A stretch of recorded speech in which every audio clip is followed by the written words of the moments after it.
Hello, beautiful people. It's Sindafam. Welcome to the channel. Today, we're back again with another video from GB News. Let's check it out. The reparations debate has continued following an embarrassing appearance at the Commonwealth Summit in Samoa, where the Prime Minister was ignored when leaders included a clause in the final communique which called for dialogue on the question of reparatory justice. Now, Labour MPs Clive Lewis and Diane Abbott have launched a scathing attack on Sir Keir Starmer for adopting a colonial mindset on reparations after he dismissed calls for them. Well, I'm joined now by the anti-racism activist 𝑗𝑜𝑖𝑛. Well, Iman, thanks so much for coming in. You've had to run to get here, which is noble of you. I'm very grateful that you waited for me. I'm sure you were on time, as usual. You're very meticulous in that respect, but thank you for waiting for me. Thank you for being here. It seems to me that the Labour Party is in a terrible muddle about this because Keir Starmer clearly doesn't want to do it because the British voter does not want to spend billions of pounds on reparations, and yet the left of the Labour Party is very keen to do it. So how does he square this circle? Many reasons, Jacob. I think it's really important just to realise that this figure, so we've seen many different figures from 200 billion to... 17 trillion, I think, is the highest I've seen. 18.8, if you don't mind me correcting you, sir. No, of course not. 18.8, that was from the Brattle Group report. So we have many different figures being thrown about as of late. And I really want people to realise that this figure, whether it be 200 million or billion to 18.8 billion. This is to do with slavery and colonialism. So I just want to make clear that this country, in terms of colonialism, they transported 3.3 Africans across the Atlantic. And then, of course, they transitioned, I said this on Jeremy Vine's show, they transitioned from the slavery in terms of the physical and psychological violence to the political, economical and cultural domination of people, which is colonialism. And they, the British, colonised 22 countries in Africa over 173 years. They also colonised 15 or over 15 countries in the Caribbean. So when we think about these figures that have been thrown about as of late, it's easy to square it. It's quite understandable when you amalgamate all of the information from slavery to colonialism. But shouldn't they actually be paying us? Because some of these Caribbean countries are very prosperous. They've done extremely well. And they did well because the British gave them the rule of law and democracy and capitalism. And this has been incredibly successful. The British Empire was an amazing force for good, for civilization and for raising people's standards of living. So why should we have to pay for doing that? Surely we should be paid.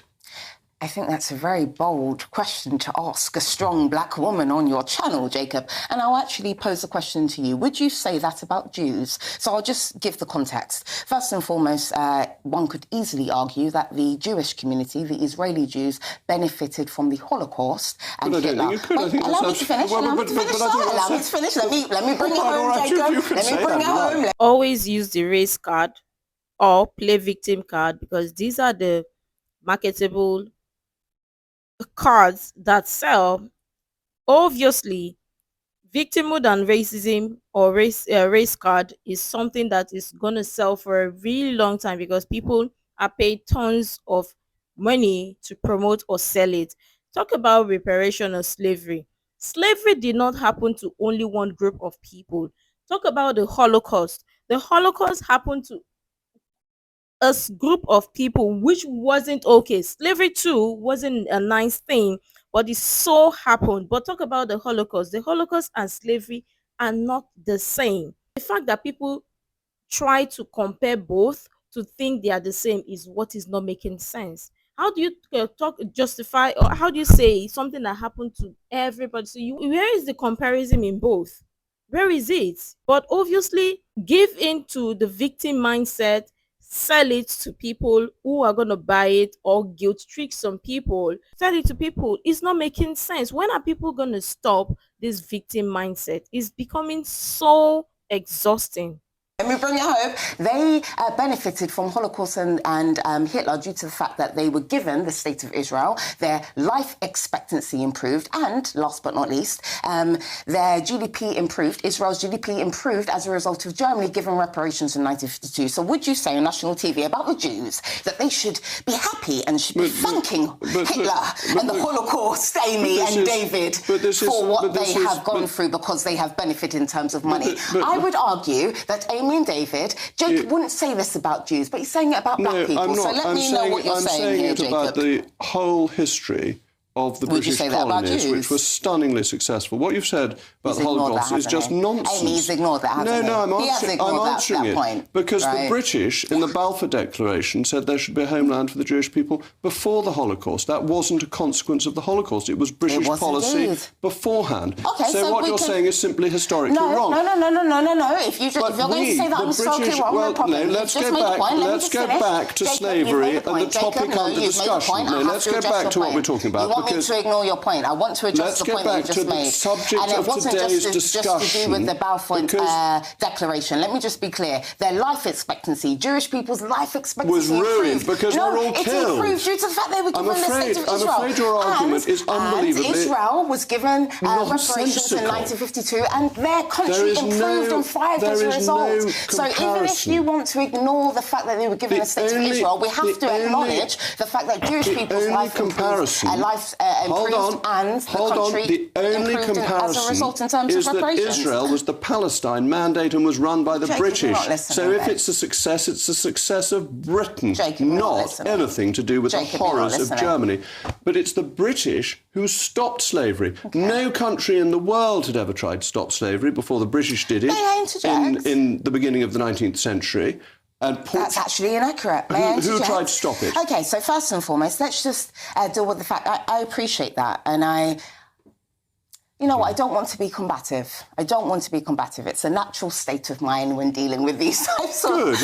It's a natural state of mind. And I want to be honest with you. I respect you, and I think that you are highly intelligent and articulate, and I want to give you what is due in terms of a conversation. So let me just retort by saying, you asked me the question, no one else stopped slavery before the British. That was your question. Yes. I want to be honest in saying, if we really want to be pedantic, which is my favourite way of life. Denmark. So wait, allow me to finish, sir. Right. Allow me to finish. I know we have limited time, but you asked me a question. But Denmark didn't have the Royal Navy. Denmark may have wanted to do it, but it was the Royal Navy. It was our power and our wealth that did it. The Royal Navy, which is the West African Squadron. I know. Can I just finish my point, if you wouldn't mind? It's the fact that she always talks over people and don't let people air their views or air their opinion. But when she wants to talk and people try to interrupt her, she goes with, let me finish my point and all of that. You've been doing the exact same thing to people, or you do the exact same thing to people, and then all of a sudden when it's been done to you, you remember your skin color, or you remember to use your skin color as something or as a bait so the person does not interrupt you. What does that even say? Like, why do you think you're the only one that have got a voice but others don't? And we should also remember that everybody have their own views of how history goes or how history went, and people are going to paint it to fit their own narrative. Now the point here is, in your own view, you are right. In someone else's own view, they are also right. So the point is, you listen to both sides of it and listen with an open mind, rather than you just thinking that you're only going to pay attention to only what you have to say, and someone shouldn't air their opinion because you don't agree with them. That is selfish tactic, and it doesn't work. I'll just say this very briefly. Denmark, in terms of, I think it was Christian VII of Denmark, actually opposed slavery and announced that it would end in regards to the Danish West Indies. So in other words, Denmark would stop slavery in the West Indies, and they stopped that. Allow me to finish. But we can go even earlier. And they finished that in 1792. So Denmark, that was 45 years before the Brits. All right. I just wanted to make that clear. And then All right, Portugal. we're going to have- I'm sorry, I we're have to going look to at have- Amy because she knows. We're She knows going to what have to I want. finish, Amy, unfortunately. I'm going to talk. Jacob, We're going to have to finish, but Portugal you're finished. ignoring the finished Emperor in Charles V in the 1961. 16th century. That was 40 We're odd going to years have to before. go. So we We have are Portugal, going we have to have Denmark to that go. finished or We tried are to going- abolish the slave trade before British- Britain. That is a fact. the British- Denmark and Portugal. We've got to go to Patrick, but the British abolished it. We had the Royal Navy. I think she intentionally does this to deflect from the truth and always see that it's only her side that wants to be right, or whatever she knows or whatever she believes in that is supposed to be right. And this is the problem with people like this. They are not open minded. They don't want to listen to what you want to say.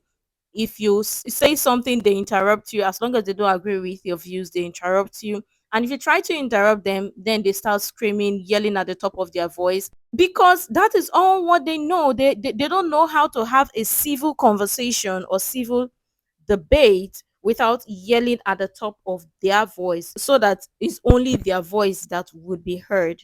Is becoming so exhausting. When are people going to have civil conversation, listen to both sides of the story? And in terms of history, as history goes, always there are always two sides of the story, if not multiple sides of the story. And again, history so happened. The essence of learning history is so it doesn't repeat itself. But obviously, with the current society we live in today, there are people who want to fine tune it, make sure it is repeated, use it for their financial gain, political gain, you name it, and condition people to think that exact same way or think like victims and always see problem where there is none. Instead of you to be part of the solution, you're trying to create lots more problem for who exactly? But again, they don't want to be part of the solution. They just want to continuously remain a victim for however long it benefits them. It is exhausting, it is tiring. Learn history for good, liberate yourself, and make sure that history is not repeated, and learn from the past wrongs of our ancestors.